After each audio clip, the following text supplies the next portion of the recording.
राधे राधे जी। देवशयनी एकादशी आ रही है, इसी के बारे में कुछ आपसे चर्चा करने आई हूँ।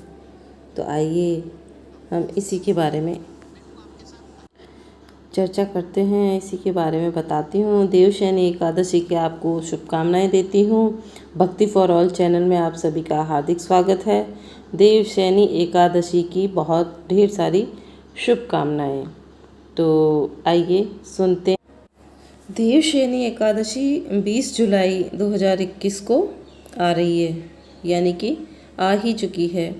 तो इसको पद्मा एकादशी के नाम से भी जाना जाता है, देवशयनी एकादशी के नाम से भी जाना जाता है। और ये सबसे बड़ी एकादशी, बड़ी एकादशियों में एक है। सबसे बड़ी नहीं कहूँगी, लेकिन बड़ी एकादशियों में एक है, क्योंकि साल भर में 24 एकादशी आती हैं।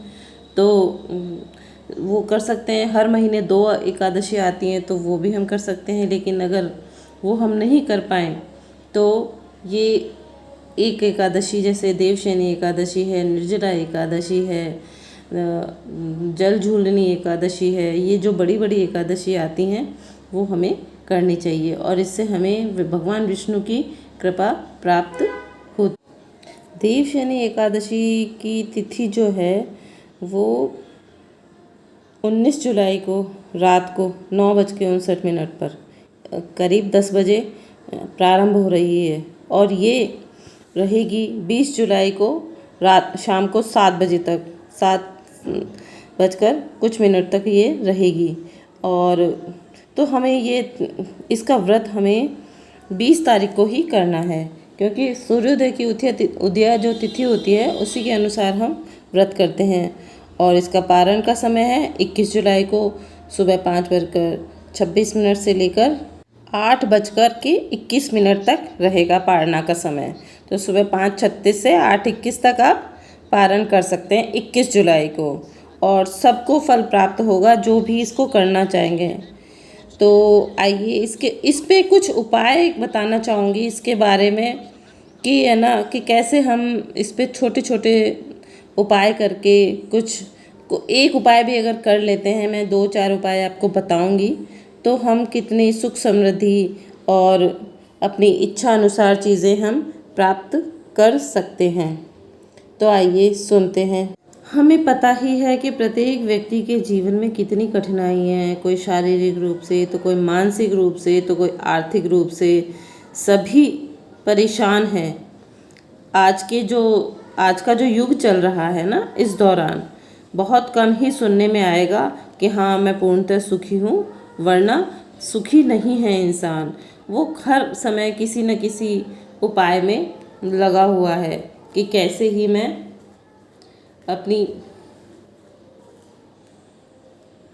अपने जीवन को सुखी बना पाऊँ, कुछ ऐसा उपाय करूँ जिससे ईश्वर मुझसे प्रसन्न हो, और मैं कुछ ऐसा कर पाऊँ कि भगवान मुझसे प्रसन्न हों, तो मेरे जीवन की जो कठिनाइयाँ हैं वो दूर हो जाएं, वो परेशानियाँ हैं जो दूर हो जाएं। आर्थिक रूप से हो, मानसिक हो, शारीरिक हो, पारिवारिक हो, बहुत सारी परेशानियाँ होती हैं, सामाजिक भी होती हैं कई बार। तो इन सब परेशानियों का हल मैं आपको बताने जा रही हूँ। देवशयनी एकादशी तिथि पर क्या है कि भगवान हरि विष्णु इस दिन आराम करने के लिए, निद्रा लेने के लिए योग निद्रा में जाते हैं, और उस दौरान अगर हम अपनी मनोकामनाएं, अपनी प्रार्थनाएं उनके सामने रखते हैं, छोटे छोटे उपाय करते हैं, तो वो हमारी तुरंत प्रार्थनाएं स्वीकार कर लेते हैं। वो समझते हैं कि भक्तों को कैसे उनकी इच्छाएं पूरी करनी हैं। इस दिन क्या है, भगवान हरि विष्णु जो बहुत प्रसन्न मुद्रा में रहते हैं, क्योंकि वो योग निद्रा के लिए जा रहे होते हैं। तो इस दौरान हम अगर कोई मंत्र जाप करते हैं, तंत्र साधना करते हैं, या सिद्धि साधना करते हैं, या कोई भी पूजा पाठ करते हैं भगवान हरि विष्णु की तरह, तो वो तुरंत स्वीकार कर ली जाती है। तो हम कर सकते हैं इस दौरान कोई भी मंत्र। अब ये जो आषाढ़ मास की शुक्ल पक्ष की जो एकादशी है, इसी के बारे में तो मैं आपसे चर्चा कर रही थी। तो इसे पद्मा एकादशी, हरि शयनी एकादशी और देवशयनी एकादशी के नाम से जाना जाता है। आषाढ़ी एकादशी ये बहुत बड़ी एकादशी में ही एक एकादशी मानी जाती है।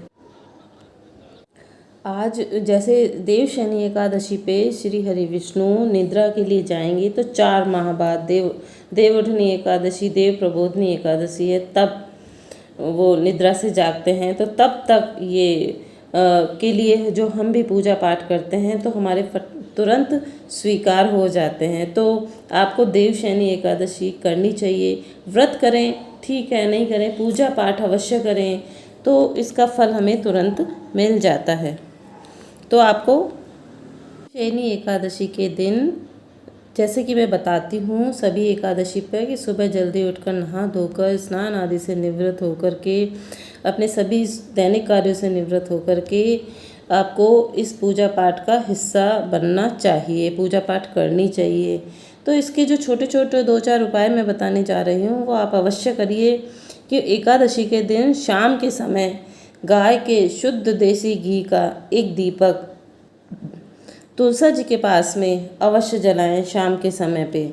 तो देखिए उसको जलाने से, वैसे भी मैंने कई बार बताया एकादशी के दिन तुलसा जी की पूजा अवश्य करनी चाहिए, उसमें जल नहीं चढ़ाना चाहिए, पूजा करनी चाहिए, दीपक जलाना चाहिए, पूजा करनी चाहिए, हाँ, और तुलसा जी तोड़नी भी नहीं चाहिए।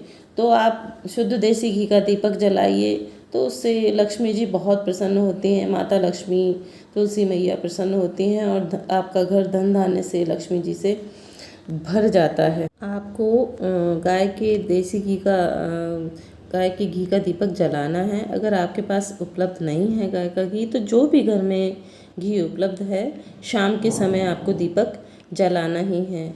पूजा घर में तो जलाना ही है, तुलसा जी के पास भी आप अवश्य जलाइए तो प्रचुर मात्रा में धन धान्य से घर भरेगा, अष्ट लक्ष्मी की प्राप्ति होगी। तो आप ये उपाय करिए। और दीपक जलाने के बाद में तुलसा जी से प्रार्थना कीजिए कि हे माँ तुलसी माँ, हे वृंदा माँ, आप हमारे घर में सुख समृद्धि लाएं, धन धान्य से हमारा घर भरें, हमारी परेशानियाँ दूर करें। तो देखिए आपकी कैसे प्रार्थना स्वीकार नहीं होती, अवश्य होगी। दूसरा उपाय मैं जो बताने जा रही हूँ वो अवश्य ध्यान से सुने।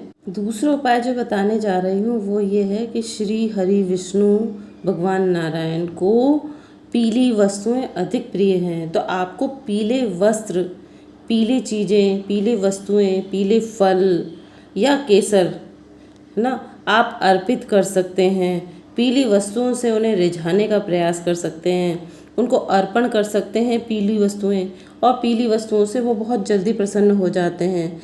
तो पीले ही वस्त्र पहने, पीले पोशाक उनको भी, और उनका पीले फल चढ़ाएं, केसर चढ़ाएं, मतलब जो भी आपके पास श्रद्धा अनुसार है वो आप भगवान नारायण को पीले रंग की चीज़ें आप उनको अवश्य चढ़ाइए।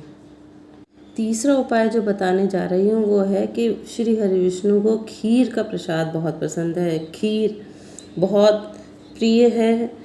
और खीर का, इस चावल की खीर तो हम बना नहीं सकते क्योंकि एकादशी को चावल तो उपयोग में लेते ही नहीं है। तो फलाहारी खीर बनाइए, सामक्या की है, साबूदाने की है, या और भी कई प्रकार की खीरें बन जाती हैं जो फलाहारी खीर होती है। तो जिसे बना करके तुलसी पत्र रख करके नैवेद्य दें। तुलसी तो आपको तोड़नी नहीं है, दशमी तिथि को ही एक दिन पहले तुलसी जी तोड़ के रख लेनी है अपने पास में। और एकादशी तिथि को तुलसी के हाथ नहीं लगाना है क्योंकि उनको परेशान नहीं किया जाता है। उनकी पूजा कर सकते हैं आप, दीपक जला सकते हैं, फल अर्पित कर सकते हैं, उनको कुछ भी जो भी आपकी पूजा करनी है वो आप कर सकते हैं। तो खीर का नैवेद्य जरूर चढ़ाइए और उसका प्रसाद बांटिए। अगला उपाय जो बताने जा रही हूँ वो ये है कि आप एक पीला वस्त्र लें, उसमें कुछ अनाज रखें। अनाज, चावल नहीं रखना है, गेहूँ रख सकते हैं आप, चने की दाल रख सकते हैं, और फल रख सकते हैं पीले उसके अंदर, और भगवान को अर्पित करें और उस पर कुछ दक्षिणा रखें और वो रख कर के और किसी गरीब को या किसी ब्राह्मण को या किसी मंदिर में आप दान कर सकते हैं। उससे भी आपकी जो कष्ट हैं वो कटते हैं, आपकी मनोकामनाएं पूर्ण होती हैं। और देवशयनी एकादशी के दिन पीपल के वृक्ष का बहुत महत्व माना गया है। जैसा कि मैंने बताया कि पीपल के वृक्ष का बहुत महत्व है, क्योंकि इस पर श्री हरि विष्णु निवास करते हैं, क्योंकि ये निवास माना गया है उनका। तो आप एकादशी के दिन पीपल के वृक्ष में जल अवश्य चढ़ाएं। कुछ पुष्प, पत्र, फल वगैरह भी चढ़ा सकते हैं, और चढ़ा करके धूप दीप वगैरह कर करके भगवान से प्रार्थना कर सकते हैं, अपनी कामनाएं बता सकते हैं, उनसे कह सकते हैं कि श्री हरि विष्णु, हे भगवान नारायण, हमारी प्रार्थना सुनिए, हमारे कष्ट काटिए। और ये प्रार्थना कामनाएं अवश्य सफल होती हैं, वो अपने आपके कष्ट काट देते हैं, आपकी कामनाओं को पूरा करते हैं। तो उस दिन ज़रूर अवश्य, मतलब एकादशी के दिन पीपल के वृक्ष की भी पूजा अवश्य करें और करनी चाहिए।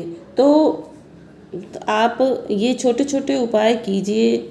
और एक छोटा सा उपाय और बता रही हूँ कि अगर आप चाहते हैं कि आप दसों दिशाओं से लक्ष्मी आपके घर आए, अष्टलक्ष्मी आपको प्राप्त हो, तो एकादशी के दिन अगर आप व्रत करते हैं, उपवास करते हैं, तो सौभाग्यवती जो महिलाएं होती हैं या छोटी छोटी कन्याएं होती हैं,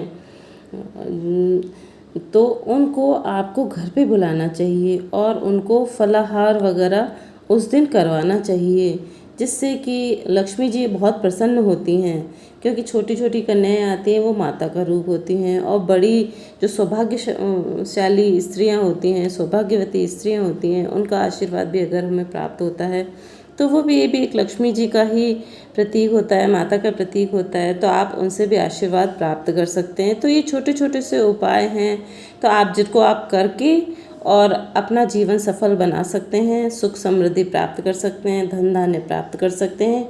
और ये उपाय करने से आपके जीवन में कभी कोई कमी नहीं आएगी, हमेशा बढ़ोतरी ही होगी। तो राधे राधे जी। अगर आपने मेरे चैनल को सब्सक्राइब नहीं किया है तो कर दीजिए, और इसको शेयर भी कर दीजिए, जिससे ज़्यादा से ज़्यादा लोगों तक ये जानकारी पहुंच पाए। और किसी भी एकादशी को, देवशयनी एकादशी को तो ये करने ही है उपाय, आप हर एकादशी में इस तरह के उपाय कर सकते हैं और अपने जीवन को सुख समृद्धि से परिपूर्ण, सौभाग्य से परिपूर्ण, दुर्भाग्य को दूर भगाते हुए जीवन में खुशियाँ पा सकते हैं। दुर्भाग्य चला जाएगा, सौभाग्य का आगमन हो जाएगा। तो राधे राधे जी, राधे राधे जी।